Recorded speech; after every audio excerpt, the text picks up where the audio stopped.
Americans should be able to trust our electoral process. But the Biden-Harris administration, it's undermining the system. And this is rightly causing millions of Americans to doubt the integrity of their vote. And that's why my colleague from Utah, Senator Lee, has worked so hard to pass the SAVE Act. It's a common sense bill to make sure only American citizens vote in American elections. Now, this would address one of the most pressing threats to the electoral system. But there's also another serious threat to the integrity of our elections: the use of taxpayer dollars for partisan political activity. During the first 100 days of the Biden-Harris administration, President Biden signed an executive order directing the head of every federal agency, to submit a plan for their agency to, and I quote, promote voter registration and voter participation. Now, on the surface, this seems like a harmless order simply designed to increase the number of Americans who vote. And I believe, we probably all believe, that is a laudable goal. The problem is that the order also mandates that all federal agencies partner with approved third-party organizations to provide these services on federal agency property and using your taxpayer dollars. So big questions remain. Less than 2 months before a general election, which third-party organizations are approved, who approves them, and what criteria are required? All of this information is conveniently missing from that order. Now, Congress has attempted to provide some and conduct some oversight on this. And citizens have rightly filed the Freedom of Information Act lawsuits. The Biden-Harris administration has released only a tiny fraction of these agency plans.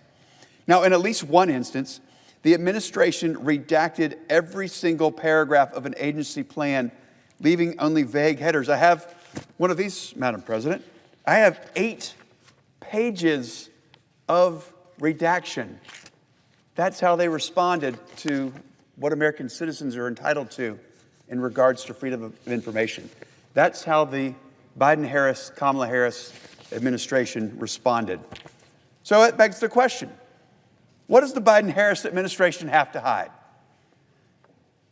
I'm concerned that this administration is writing their own rules and using taxpayer money to partner with liberal get-out-the-vote organizations. For example, a few months after this order was issued, the Biden-Harris administration hosted a listening session to discuss the implementation of this order. Now, about 50 left-wing organizations attended this meeting, and every representative attending was either registered as a Democrat or donated to Democrats, with the exception of one member of the Green Party. According to notes from a Department of Justice attorney documenting this meeting, their talking points focused on expanding Democrat voter blocs and espousing extreme liberal views. Remember, this is everyone's taxpayer dollars doing this. Now, as a matter of principle, I don't believe that the federal government should be using those taxpayer resources to advance their partisan politics and policies. That's a principle that should be commonly shared across the aisle. But more than that, the prospect of a blanket federal agency mandate to engage in electioneering on the taxpayer's dime, that raises serious ethical and legal concerns. Now, I don't think you can draw any conclusion other than to say that this executive order is another example of the weaponization of federal government. Congress should shut down this ethically and legally dubious scheme to help restore faith in our elections. And that's why I stand here today to propose that the Senate pass the Promoting Free and Fair Elections Act. The bill is simple and straightforward. It would prohibit federal agencies from using your taxpayer dollars to enter agreements with partisan organizations that conduct voter mobilization activities. The Biden-Harris administration's sweeping directive is inherently political and directed primarily at groups expected to vote for one party over another. And when the American people ask for information on it, this is what they get. This order must not be allowed to stand.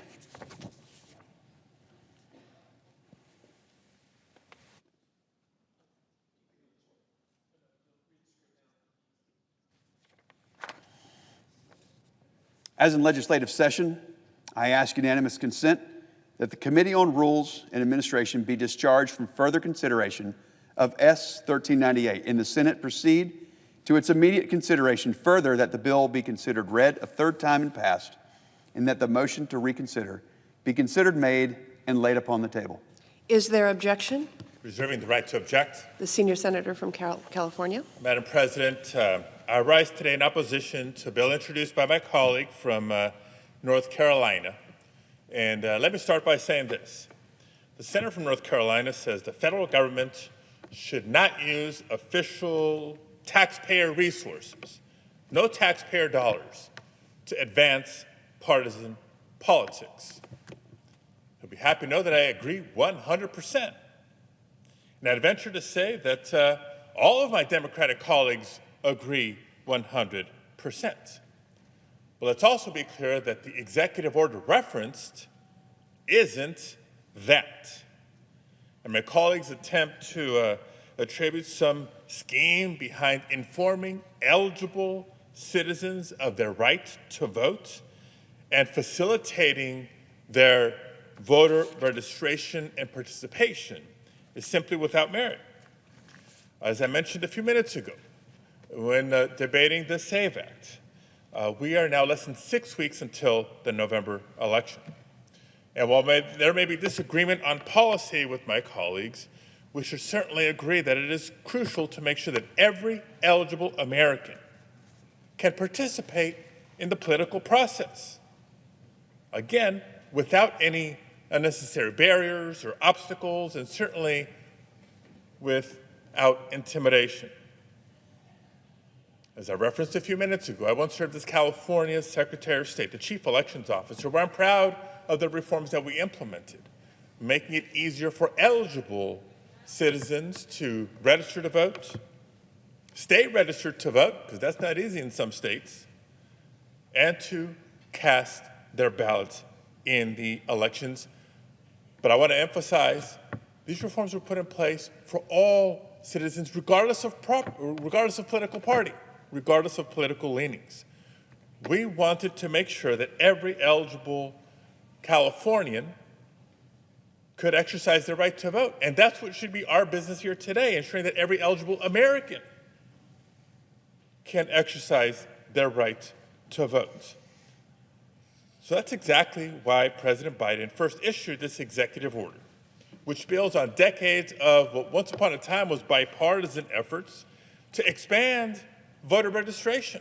What could be more patriotic than performing your civic duty? The bipartisan history of Congress in promoting voter participation includes a bipartisan passage of the National Voter Registration Act once upon a time. President Biden issued the executive order to bring the weight of the federal government to help Americans register to vote. And it strikes me as perfectly reasonable that when Americans are already interacting with the government, that we should take that opportunity to securely get more eligible Americans registered to vote and ready to participate in the elections. So the executive order that we're debating here is simply fulfilling the mandate that Congress created with the bipartisan passage of the National Voter Registration Act. So I couldn't help but notice that in the debate, in the presentation, in the arguments, that there has been a failure to point to any partisan language, either in statute or in the executive order. So I'm disappointed that these efforts continue. What we should be doing is working together to facilitate civic participation and combating misinformation and disinformation surrounding the 2024 election that only risks confusing or discouraging people to participate. So for those and other reasons, Madam President, I object. Objection Madam is President. heard. Madam President. The junior senator from North Carolina. Thank you, Madam President. And I really do appreciate my colleagues' comments, especially the part on agreeing 100% with me. You know, it's very easy for my Democrats colleagues to wax poetic about wanting more Americans to want to register to vote. And after all, it could be that the program I'm discussing here is designed only to help his party. You know, especially when I go back to what I referenced earlier about a Department of Justice attorney documenting this meeting, and notice that all the points were focused on expanding Democrat voter blocks. And it was 50 left-wing organizations that attended the meeting, except for that one member of the Green Party. You know, and when we asked for details on this, of course, he said it wasn't that, but I do look at the top of this document from the Biden-Harris administration, referred to as the Interim Strategic Plan for the Implementation of Executive Order 14019, access to voting. And this is what the American people get from the Biden-Harris administration. Now, I would hope at the very least that my colleague, while waxing poetic, would agree about this program. Like all federal programs, should not be about oversight and transparency, but that's the case at the present time. And I do want to make one thing perfectly clear. We need as many people as possible to vote. Republicans and the vast majority of Americans support the idea that you need a photo ID to vote. Republicans and the vast majority of Americans support the idea that you should be a U.S. citizen to vote. And Republicans and the vast majority of Americans do not support the use of federal taxpayer funds, your dollars, for partisan political activity. You know, opposing these measures make it clear that my Democrat colleagues simply aren't valuing election integrity. You know, especially when we ask for details, and this is what the Biden-Harris administration shows the American people. In regarding Executive Order 14019, access to voting. Republicans value election integrity, at least you can tell by our efforts here. Folks, we just want it to be easy to vote and hard to cheat. I hope the American people are watching. I yield the floor.